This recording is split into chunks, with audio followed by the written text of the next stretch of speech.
Hello and welcome to Rooted in the Seasons, the podcast where we explore yoga, Ayurveda, and seasonal living to help you feel calmer, steadier, and more connected in everyday life. I'm Katya Patel, yoga teacher, teacher mentor, and Ayurveda diet and lifestyle educator. Today, we're continuing our journey through the 7 chakras. Last time, we explored the Muladhara chakra, the root chakra, discovering how a steady foundation helps us feel safe, grounded, and supported in our lives. Today, our journey continues to move upwards towards the Swadhisthana chakra, the sacral chakra. While the root chakra asks, am I safe? The Swadhisthana chakra begins asking a different question. What moves me? What brings me alive? What am I longing for? I know exactly how that feels. It's almost like a sting, and maybe you remember similar situations from your life. When, for example, a colleague decides to follow a path you always wanted to take yourself. On one hand, you're genuinely pleased for her. Yet, something inside you tightens. There may be envy, regret, a quiet sadness, or perhaps a feeling that you have somehow been left behind. That moment has very little to do with another person. It's revealing something about you.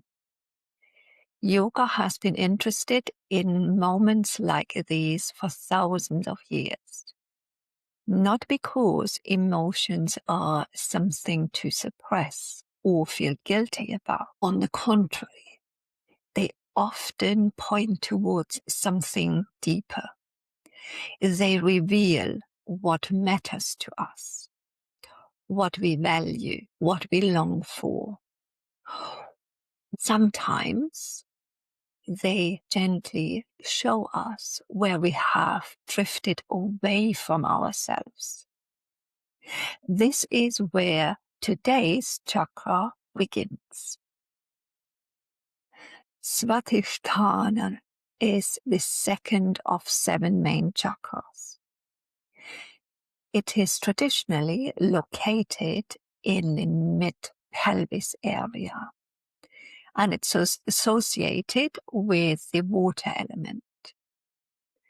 If Muladhara gave us a stable foundation, Swadhisthana introduces movement.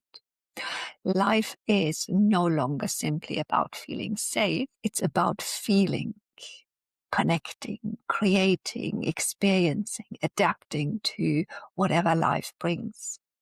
It invites us to ask, what moves me? What brings me alive? What am I longing for? Water is the perfect symbol for this chakra. Think about how water behaves. Sometimes it's calm and still. Sometimes it flows gently around obstacles. And sometimes it rushes forward with incredible force. It adapts, it changes, yet it always remains water. Our emotional life is much the same. Some days we feel joyful and inspired. Other days we feel frustrated, disappointed, jealous, uncertain. We often think these emotions are the problem. Yoga sees them differently. Rather than asking us, to push them away. It invites us to become curious. What is the emotion trying to tell me? Why has it appeared right now? What might it be asking me to notice? Our emotions aren't obstacles. They are invitations to understand ourselves more deeply. So far we have explored why Swadhisthana is connected to our emotional life. We have seen that our emotions aren't obstacles. They're invitations to understand ourselves more deeply. And we've discovered that, just like water, our emotional life is constantly moving and changing. The traditional symbols of these chakra help us explore that idea even further. Like every chakra, Swadhisthana is represented by a lotus. This lotus has 6 petals. Different traditions interpret these in slightly different ways, but they often represent emotional tendencies that can pull us away from our natural balance. Feelings such as attachment, anger, jealousy, pride, fear, or confusion. Yoga isn't asking us to get rid of these experiences. It simply invites us to notice them, because awareness always comes before transformation.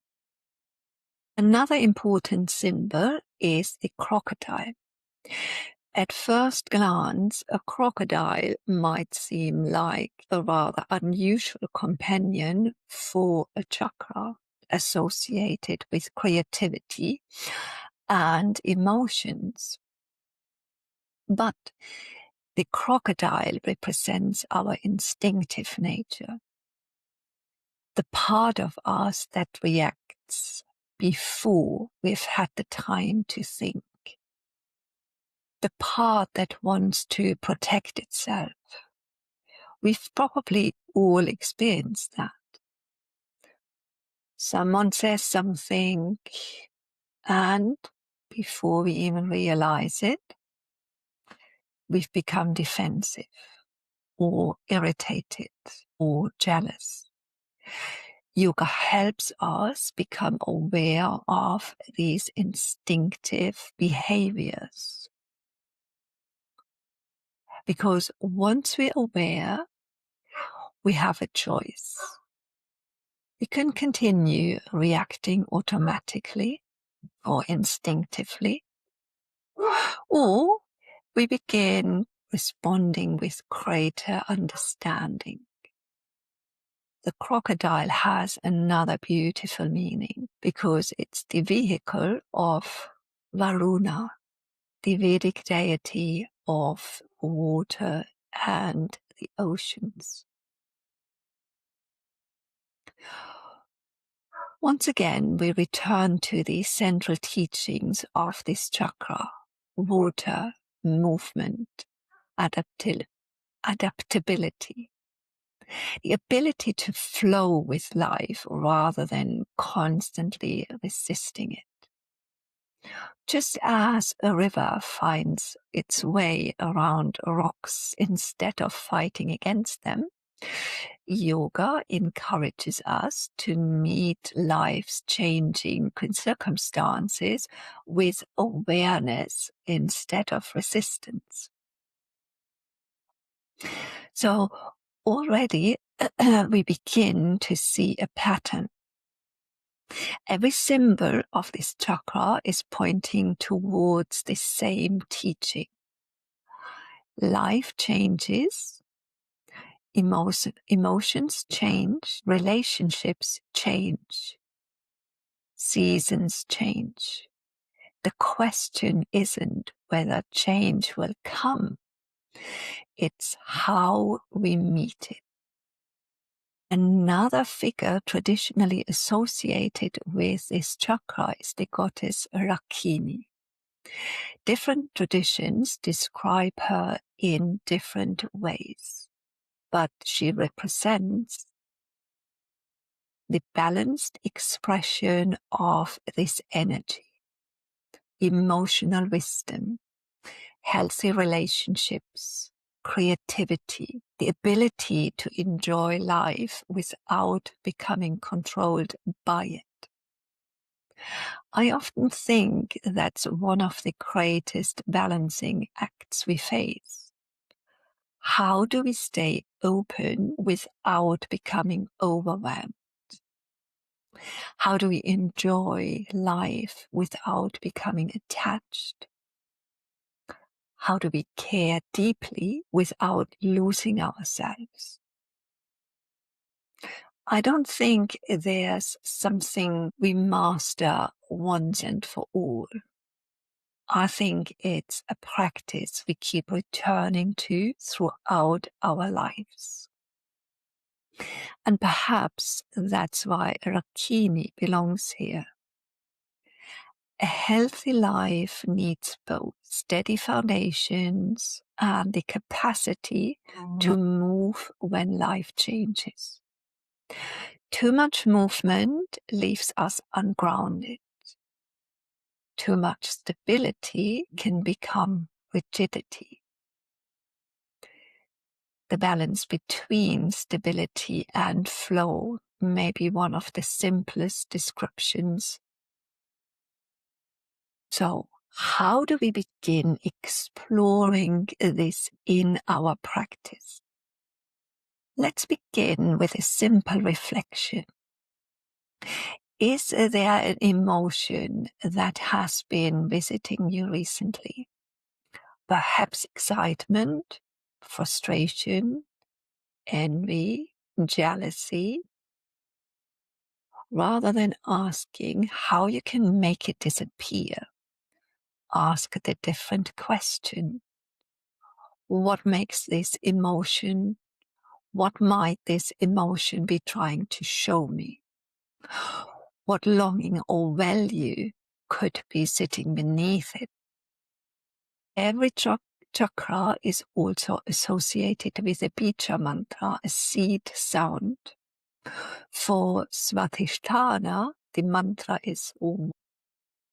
Traditionally, this sound is said to resonate with the qualities of this chakra, encouraging greater flow, adaptability, and emotional balance.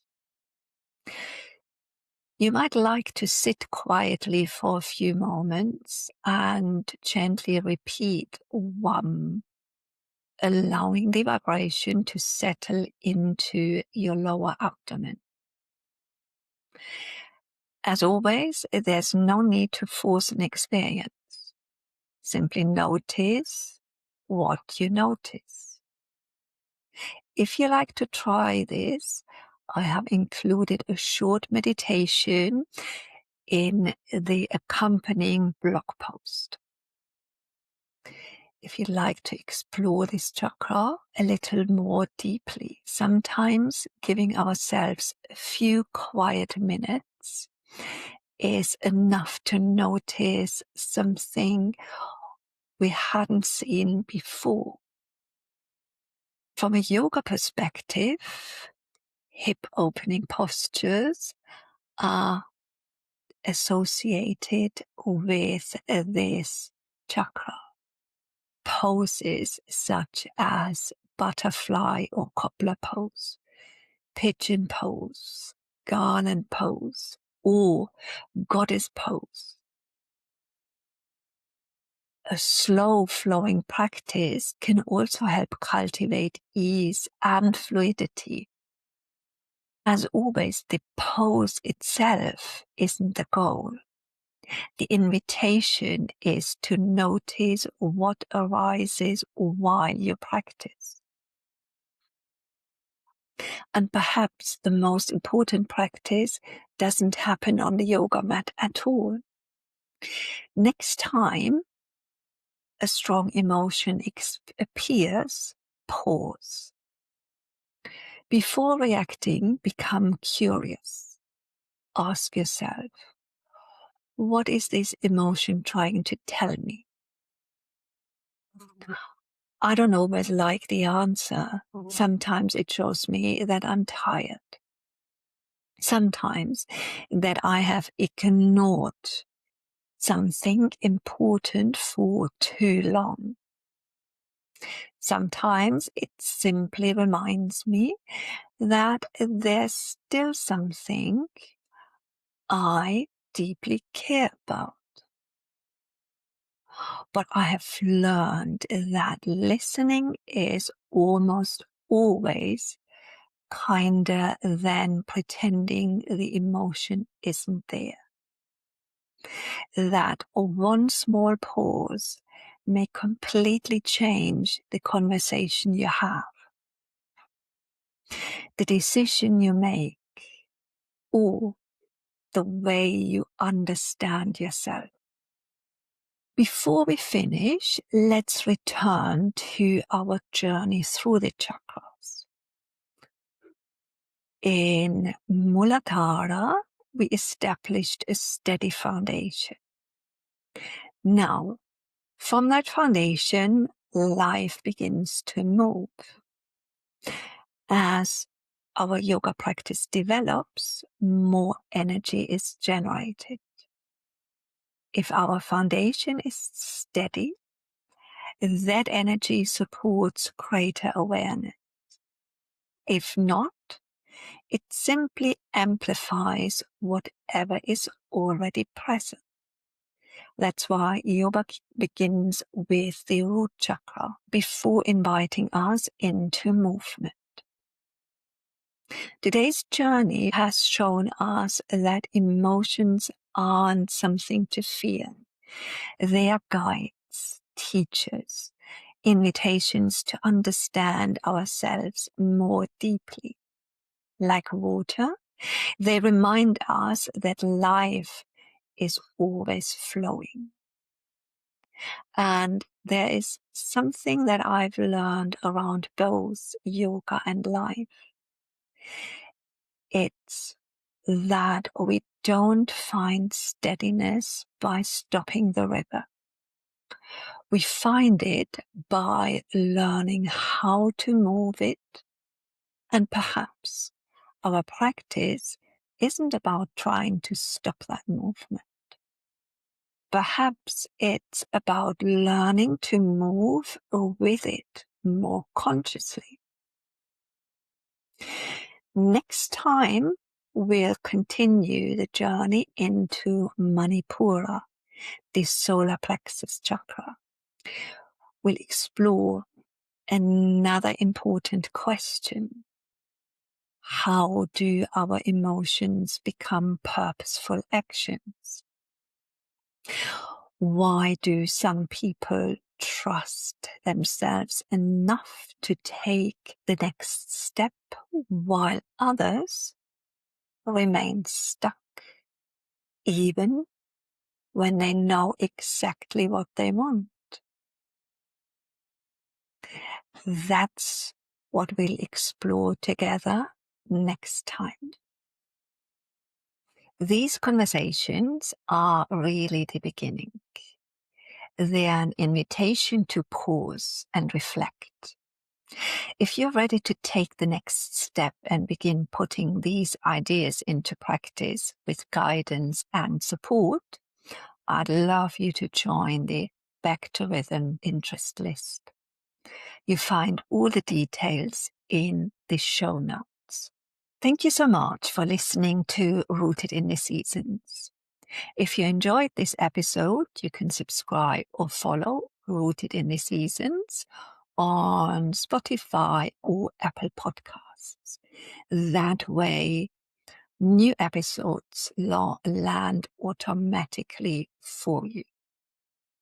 If you'd like more support between episodes, you can download my free guide,